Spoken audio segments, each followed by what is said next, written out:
আজকের গুরুত্বপূর্ণ আঞ্চলিক সংবাদে সবাইকে জানাই স্বাগত।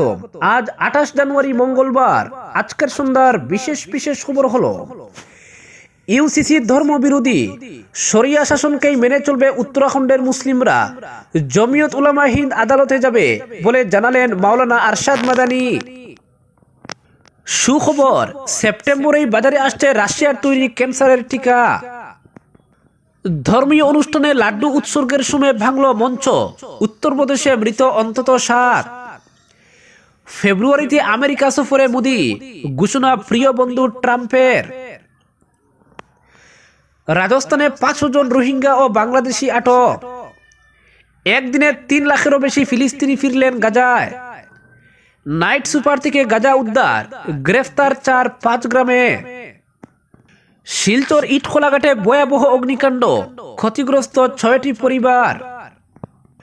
দিল্লি বুটের আগে ফের পেরোলে মুক্ত ধর্ষণের সাজাপ্রাপ্ত রাম রহিম। হিন্দু নাম ব্যবহারকারী মুসলিম হোটেল মালিকদের উপর অভিযান। এবং সর্বশেষ খবরটি হলো, শ্রীভূমিতে বৃদ্ধাশ্রম ও অনাথ আশ্রমে ফলমূল বিতরণ, সর্বধর্ম সমন্বয় সভার। এবারে শুনুন বিস্তারিত খবর। হিন্দু আধ্যাত্মিক রাজ্য উত্তরাখণ্ড ইউসিসি বা অভিন্ন সিভিল কোড কার্যকর করার প্রথম রাজ্য হয়ে উঠেছে। গত বছর উত্তরাখণ্ড রাজ্য বিধানসভা ইউসিসি বিল পাস করেছে। ইউসিসি বাস্তবায়নের সাথে সাথে উত্তরাখণ্ডে বিবাহ বিচ্ছেদ, সম্পত্তির উত্তরাধিকার এবং অন্যান্য সম্পর্কিত বিষয়ে অভিন্ন আইন প্রয়োগকারী প্রথম রাজ্য হয়ে উঠেছে। সুপ্রিম কোর্টের প্রাক্তন বিচারপতি রঞ্জনা পি দেশাইয়ের নেতৃত্বে একটি উচ্চ পর্যায়ের কমিটির রিপোর্টের ভিত্তিতে ইউসিসি আইন প্রণয়ন করা হয়েছিল। কিন্তু জমিয়ত উলামা হিন্দ উত্তরাখণ্ডে বাস্তবায়িত ইউসিসির বিরুদ্ধে আদালতে যাবে বলে জানিয়েছে। প্রথমে হাইকোর্টের দ্বারস্থ হবে, তারপর সুপ্রিম কোর্টের দ্বারস্থ হবে। এই ঘোষণা করেছেন জমিয়ত প্রধান মাওলানা আরশাদ মাদানী। তিনি ইউসিসি আইনকে শরিয়া এবং ইসলামের বিরুদ্ধে বলে বর্ণনা করেছেন। মাওলানা মাদানী বলেছেন যে ইউসিসি আইন মুসলমানদের কাছে গ্রহণযোগ্য নয়। তিনি বলেছেন যে মুসলমানরা কেবল তাদের শরিয়া অনুসরণ করবে এবং এর সাথে কোনো হস্তক্ষেপ বরদাস্ত করবে না। তিনি দাবি করেছেন এই ইউসিসি মুসলমানদের ধর্মীয় অধিকারের উপর আক্রমণ। মাওলানা মাদানী আবেদন করেছেন যে মুসলমানরা যেন কোনো ধরনের আশঙ্কায় না থাকে। উল্লেখ্য, 2025 সালের 27 জানুয়ারিতে উত্তরাখণ্ডে ইউসিসি আইন কার্যকর করা হয়েছে, যা 3 তালাক এবং 4 নিকাহের মতো প্রথা সম্পূর্ণরূপে নিষিদ্ধ করেছে। সম্পত্তির উত্তরাধিকার আইন অনুযায়ীও এবার থেকে মুসলিম মহিলারা তাদের পৈতৃক সম্পত্তির দাবিদার হবেন। অপরদিকে গত 19 জানুয়ারি ইসরায়েল ও হামাসের মধ্যে যুদ্ধবিরতি কার্যকর হওয়ার পর সোমবার গাজা উপত্যকায় ফিরেছেন 3 লক্ষেরও বেশি ফিলিস্তিনি। গাজার জনসংযোগ দপ্তর এক বিবৃতিতে এই তথ্য জানিয়েছে। বিজ্ঞপ্তিতে বলা হয়েছে, ইসরায়েলি বাহিনীর উত্তর গাজার এই বাসিন্দাদের বড় একটি অংশ এতদিন উপত্যকার দক্ষিণ ও মধ্যাঞ্চলে আশ্রয় নিয়েছিলেন। 470 দিন পর নিজেদের বাড়ি ঘরে ফিরেছেন তারা।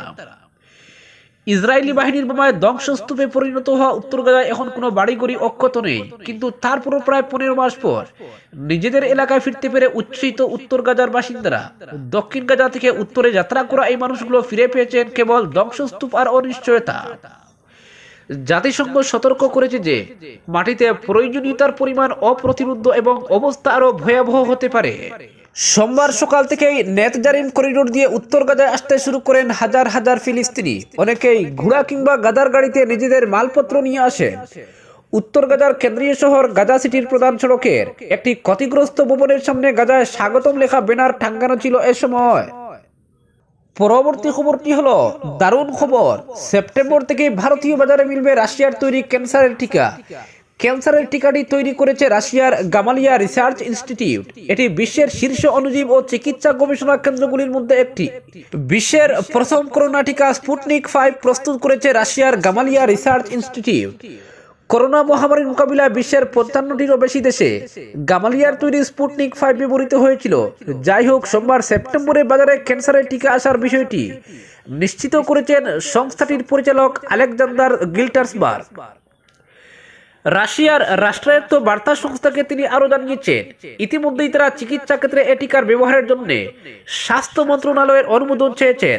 সম্ভবত আগস্ট মাস শেষ হওয়ার আগেই মন্ত্রণালয় অনুমোদন দিয়ে দেবে।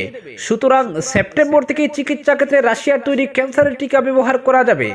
এখন শুধুমাত্র স্বাস্থ্য মন্ত্রণালয়ের অনুমোদনের অপেক্ষা।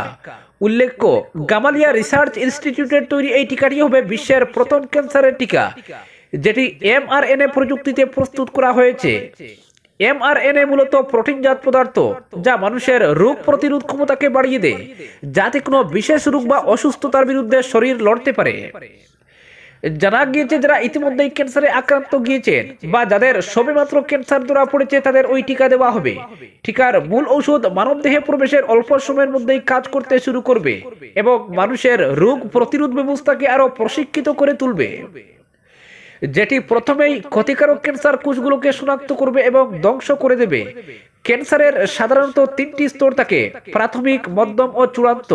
তবে প্রাথমিক স্তরে এই টিকা সবচেয়ে বেশি কাজ করবে। পাশাপাশি মধ্য স্তরের ক্যান্সার রোগীরাও এই টিকার মাধ্যমে উপকৃত হবে।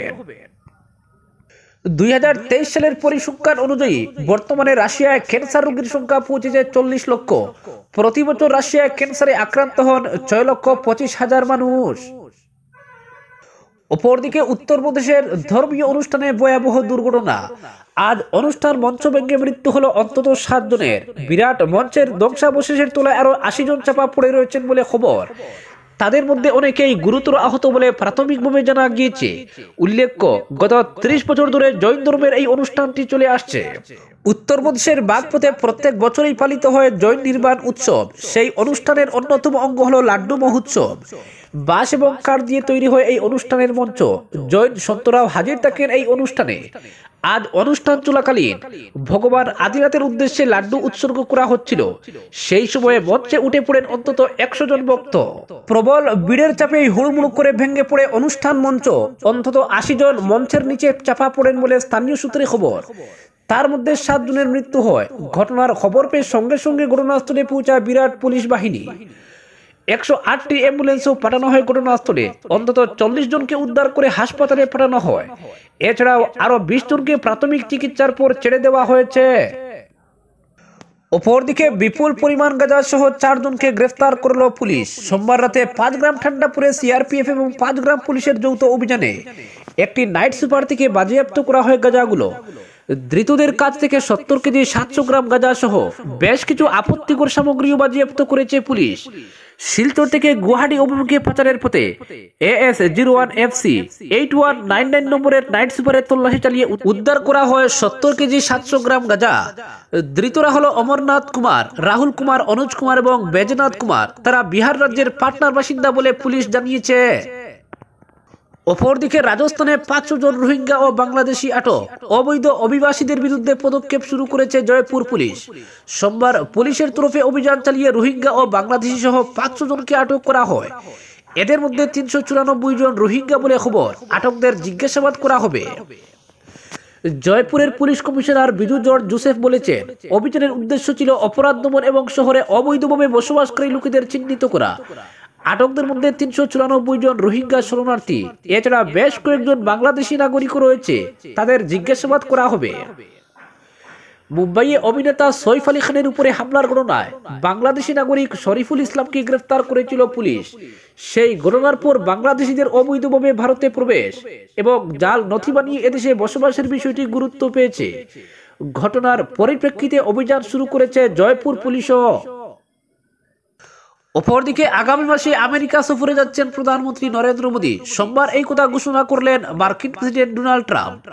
সেই সঙ্গে ট্রাম্প আরো জানালেন, অবৈধ অভিবাসীদের ফেরানোর ক্ষেত্রে সঠিক সিদ্ধান্তই নেবে ভারত। উল্লেখ্য, সোমবার নানা বিষয় নিয়ে ফোনে কথা হয় মোদী ট্রাম্পের। তারপরেই প্রধানমন্ত্রীর মার্কিন সফরের বিষয়টি ঘোষণা করেন ট্রাম্প। মোদীর সঙ্গে ফোনালাপের পর ট্রাম্প স্পষ্ট বলেন, ফেব্রুয়ারির কোনো একটা সময়ে মোদী আমেরিকায় আসবেন। যদিও ভারতের বিদেশ মন্ত্রকের তরফে এই বিষয়টি নিয়ে এখনো সরকারিভাবে কিছু জানানো হয়নি। প্রেসিডেন্ট পদে শপথ নেওয়ার পরই আমেরিকা থেকে অভিবাসীদের তাড়িয়ে দিচ্ছেন ট্রাম্প। সেই নিয়ে চলছে তুমুল বিতর্ক। আমেরিকার অভিবাসীদের মধ্যে একটা বড় অংশ ভারতীয় জনতা।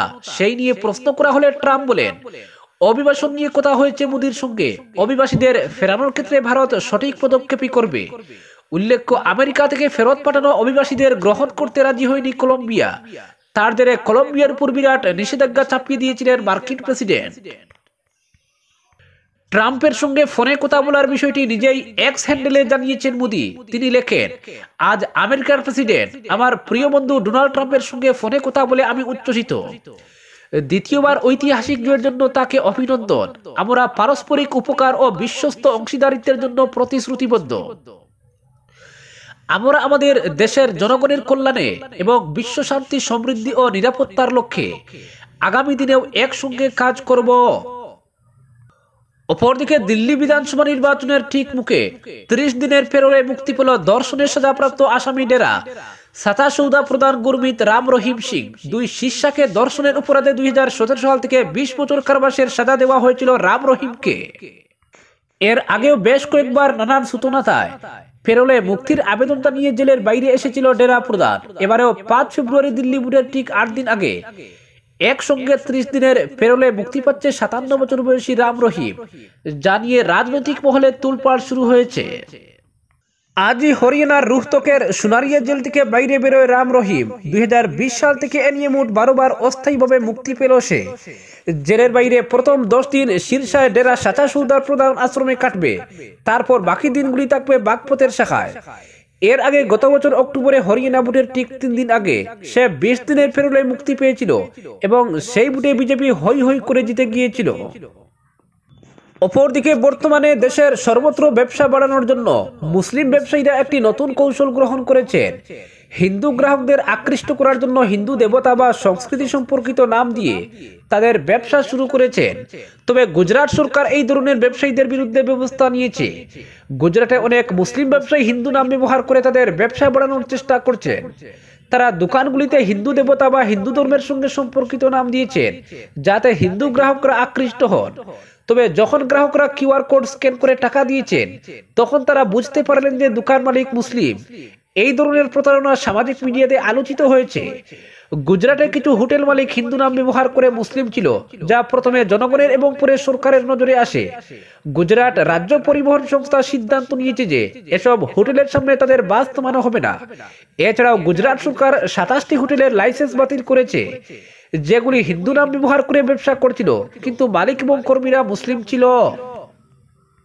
এই ধরনের প্রতারণা যেখানে মুসলিম ব্যবসায়ীরা হিন্দু নাম ব্যবহার করে জনগণকে বিভ্রান্ত করার চেষ্টা করছিল তা নিয়ে বিতর্ক তৈরি হয়েছে। উদাহরণস্বরূপ ভুজ আহমেদাবাদের রুটে হোটেল শিবশক্তি বা আহমেদাবাদ বাড়ুর রুটে হোটেল মারুতি নামক হোটেলগুলির নাম হিন্দু দেবতাদের সঙ্গে সম্পর্কিত ছিল, কিন্তু মালিক মুসলিম ছিল। জনগণের প্রতিবাদ এবং অভিযোগের পর গুজরাট সরকার এদের বিরুদ্ধে ব্যবস্থা নিয়েছে এবং তাদের লাইসেন্স বাতিল করেছে। অপরদিকে শিলচর ইটখোলাঘাটে ভয়াবহ অগ্নিকাণ্ডের ঘটনায় 2টি বসত বাড়ি পুড়ে ছাই হয়ে গেল। আজ দুপুরে অগ্নিকাণ্ডের ঘটনাটি ঘটে। আগুনে পুড়ে 2টি বসত ঘরের 6টি পরিবার ক্ষতিগ্রস্ত হয়। হঠাৎ করে একটি ঘরে আগুন লাগে। আগুন লাগার পর স্থানীয় জনগণ আগুন নিয়ন্ত্রণে আনতে চেষ্টা চালান। খবর দেওয়া হয় দমকল বাহিনীকে। দমকল বাহিনী ইঞ্জিন নিয়ে ঘটনাস্থলে পৌঁছে আগুন নিয়ন্ত্রণে আনে, কিন্তু এর আগে পুড়ে যায় 2টি ঘর। জানা গেছে এলাকার হাউস নং 9-এ পারভিন মজুমদার ও শাহানুর বেগম মজুমদারের ঘরে আগুন লাগে। শাহানুর বেগম মজুমদারের 4টি বাড়াঘর যথাক্রমে ভবানী দাস, অঞ্জনা দাস, প্রবীণ মজুমদার ও মহেশ চৌধুরীর ঘরে অগ্নিকাণ্ডে ক্ষয়ক্ষতি হয়। অগ্নিকাণ্ডে 30 লক্ষ টাকার ক্ষয়ক্ষতি হয়েছে বলে প্রাথমিক তদন্তে খবর। আগুন লাগার কারণ জানা যায়নি। আজকের বিশেষ সংবাদ এখানেই সমাপ্ত।